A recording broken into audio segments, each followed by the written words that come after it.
This is rooted in New Historicism, even if people don't realize it, and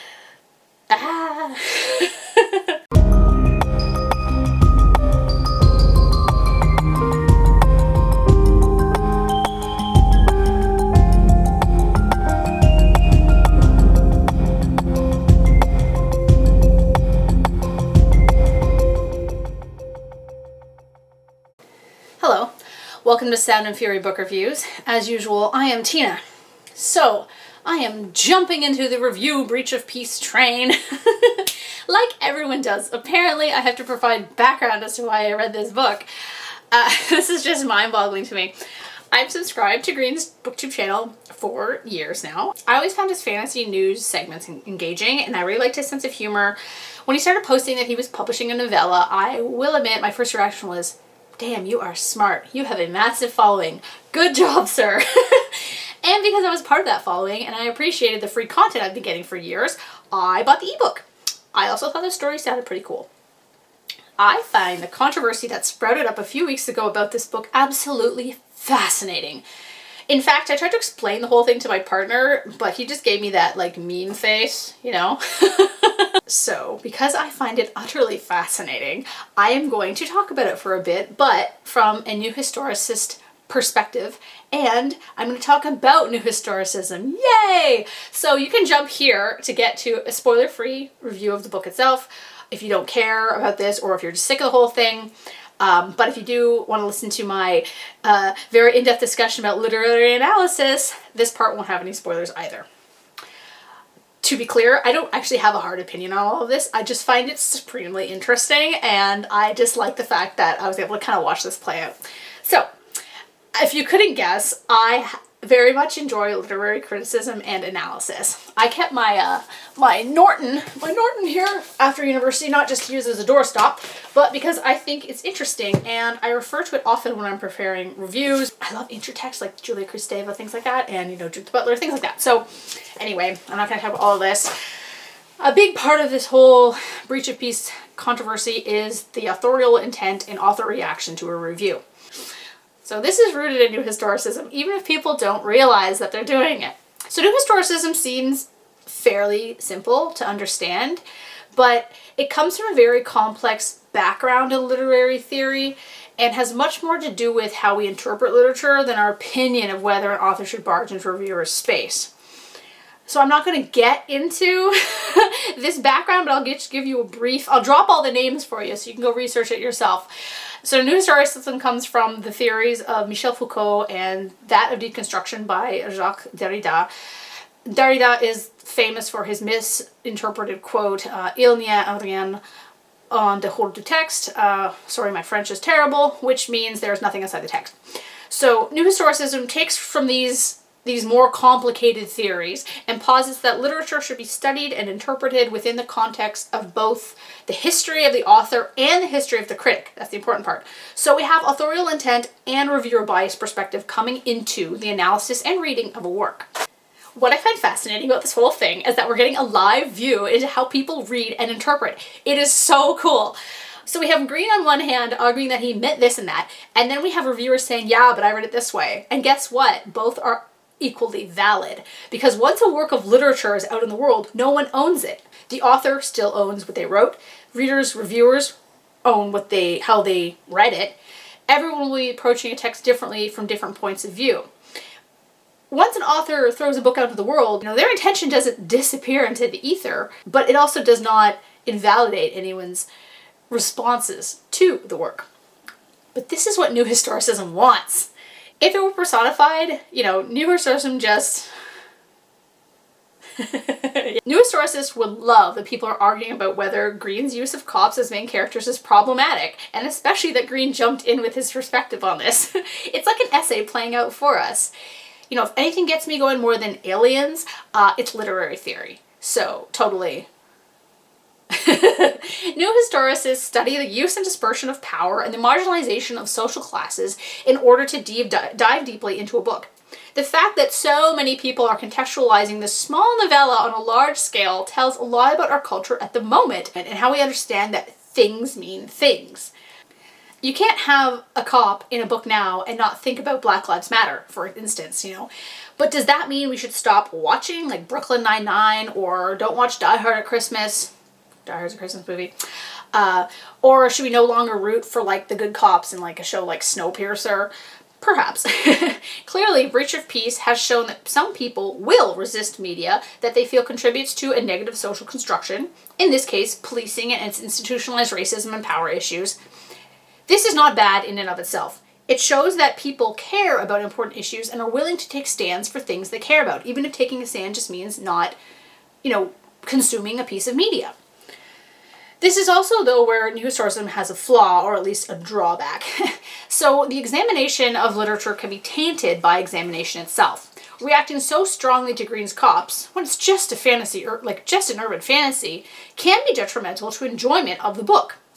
No one is to blame for this. I'm not saying it's wrong to react strongly to something. I have trouble distancing myself from aspects of books that trigger me and I can't enjoy them. There are certain books that I won't purchase or read because I don't like the way that women are approached, things like that. We have to be critical, yes, but fiction is also escapism.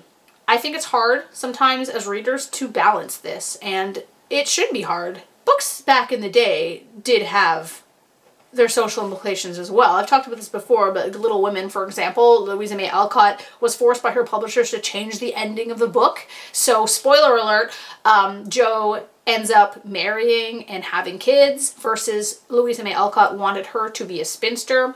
That is, definitely something to do with the social climate of the day. So I'm not saying that this doesn't have historical precedent, but it just seems like today people, because of how we can interact on such a large scale, tend to put more onus on the authors to right some wrongs that exist in our society. So in this aspect, I sympathize with Greene. It's hard to be a book reviewer and an indie author. I have no following for my book, which is fine. I don't really care. It's a hobby for me. I write because of artistic compulsion, not to make money. But even I consider whether I'm being too harsh in my reviews, and I provide reviews that are objective and fair based on new historicist reading. From another perspective, I'm also an editor and I'm a co-owner of a small indie publishing house. I'm not bragging here, I'm just trying to give you context. We publish sci-fi fantasy and women's fiction thrillers. As such, I'm intimately aware of the market and audience. Some books have crossed my submissions desk that were well written, but I felt didn't fit the social climate, and I also didn't want to dev edit the crap out of them to make them more palatable. No, I don't have time for that. So after reading Breach of Peace, I don't think that Greene's novella comes off strongly enough in the message that the power we give cops is a problem. But is he required to make a statement about this? I mean, yeah, he has a following, but isn't it less than 300,000 people? He's not Stephen King, who could influence, millions of people by his writing. I sympathize with Greene because what do you do as an author? I imagine he's been writing this book for quite a while. I mean, if this is supposed to be a precursor to a whole series, then he's been writing this probably for years. So, he writes this, he's getting ready to release it, and then this explosion of defund the police happens. Do you not publish your book because it happens to include cops? A detective isn't really a job you can just switch to someone else, It can't all of a sudden be the electrician is going around solving problems. So that'd be awesome. There's also the trope factor too. The whole, cop trope. It's a big trope that people have expectations for. If you mess with it, especially in a small novella, you won't have space for anything else. And then people complain about that. I guess what I'm trying to say is that this controversy is fascinating and highlights the fact that readers aren't divorced from our real world, and that the best way to deal with criticism as a writer is to accept that it isn't an attack, but a suggestion of how to improve, or just something to look out for. And readers and reviewers, though, should accept that when you put something out in the world as a reviewer, it takes on a life of its own. It can also be interpreted by others, and you aren't above criticism either. Personally, I think it's cool that readers and authors can have these conversations.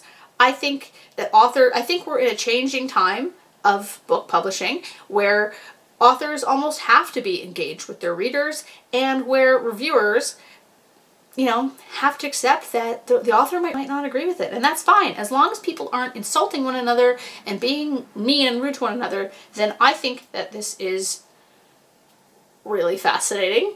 I absolutely love that this has come out. I'll show another GIF. And here's my review of the book itself. I thought, so for the characters, I thought the characters in the novella were great, but they did lack a little bit in development. Granted, it's a novella, and that's where novellas can hurt you as an author. Sometimes they feel like they could be longer, and I think that's kind of one of the problems with this book. There are some novellas that pull this off, but it's such a hard format to master. Did I like the characters that would care about them? I definitely did. Khalid or whatever was a refreshing take on the grizzled detective because she's not some brooding loner. She's in a respectful, loving relationship with one of the other characters, Samuel. Their personalities are set up well, though there was one part that kind of confused me on Khalid's part, like her reaction to something. I was very much intrigued by Chapman, and it's clear that he's neurodivergent in some respects. I liked the small glimpses we got into his life, but it definitely made me wanting more. I think the ending would have been more impactful for me if we'd known the characters for far longer, like if the book were a novel instead of a novella. The plot was engaging with a grotesque mystery that thankfully was at the very edge of acceptable violence for me. This isn't a spoiler as it's on the first page, but there is a deceased child in this novel. It's not described in excruciating detail, but it is there, and it's not pleasant. As someone who's very sensitive to this, I found it rendered in a palatable way, and I think it served to reinforce the end result of the story. It would not have been such a big deal, sorry to say, if it had just been some adults murdered. But when you bring in children, it changes things, and I think that was a choice that makes sense. The plot is also kind of where the cop stuff comes in as well, the whole controversy part. Even without the controversy around the book, I would have picked up on how much cops in the city seem to have complete authority to arrest or bestow violence as they see fit. By the time we reach the end of the novel, it's clear there is a problem with the system, that Khalid is deluded in her opinion of her career and how much good it does for her society. I think her delusion is an important part of this perspective, and I can't really say too much about this whole thing without any spoilers. I'm not going to get into spoilers, but I think that Greene was attempting to show something. I just don't think he pulled it off as well as he intended. But it's a novella. Maybe if it was longer. Sorry, I'm going to keep coming back to that. The prose. I think Greene is a good writer. I think he's a great writer. If this book had come across my desk, I totally would have, asked for a synopsis and possibly a manuscript read. His descriptions are clear and he's consistent. He's able to convey believable, relatable emotion as well as cool action scenes. The dialogue was fine. It was fun. It seemed to match the characters. It was well edited. Honestly, I think the prose is fantastic. I think he did a great job. The setting. So this fell flat for me. There wasn't enough space in this novella to fully expand on the world and how it functions. I can't even say I got the gist of it because I walked away with more questions than answers about how the world functioned. I did enjoy the gender parity that seemed to exist in the world, and the urban fantasy aspect was appealing to me, despite it usually being a genre that I'm not super into. I definitely wanted to know more about it, and it kind of, I guess I will, since this is like a prequel kind of, and I will read his other books because I think he's a good writer. So for readability, I'm kind of at odds with the pacing of the novel. The fast pace made for an exciting story. But I read it in like one sitting. But I do wish the novella had taken some time to let it breathe a bit, We had a couple soft moments with Khalid and Samuel, but it felt like a lot of running around. It was entertaining running around, don't get me wrong. I didn't dislike it. But, from a critical standpoint, I think it could have taken a breather and we could have expanded it a bit. Honestly, I don't see why this novella couldn't have been a full-on book. I don't really understand. I'm sorry to keep bringing that up. I guess that's my overall criticism, is that I don't know why he didn't just write this as a book and then, or write the book first and then offer this novella as an add-on or a prequel. But perhaps this is a marketing tactic. It seems to have gotten him a lot of attention, so good on you, sir. You are smart. Either way, I definitely enjoy the novella, and it's a testament to the quality of self-publishing. Self-publishing is entirely a valid way to publish your books. What I really hope is that this book, because of the attention it's gotten, will encourage people to read more self-published books. So, Breach of Peace, I'm giving it a 4 out of 5. This is a very high 4. It just missed it. I think if the setting had been missed getting a 5. I think if the setting had been fleshed out a bit more, it would have gotten a 5 for sure. But I just didn't really feel the world. Anyway, I hope you enjoyed that. Now my throat hurts from talking too much, and thanks for watching.